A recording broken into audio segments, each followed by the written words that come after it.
Hello guys! In today's video, I'll be showing you how you can schedule Reels on Meta Business Suite. To start, open your Meta Business Suite. And then right here on the home page, just tap on this Create New button. We need first to create or add new reel.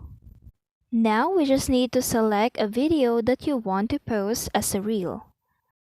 Now we need first to describe your reel, so you can add anything that you want right here. You can add hashtags or tag people. And then after adding a description to your reel, you can see right here is schedule reel.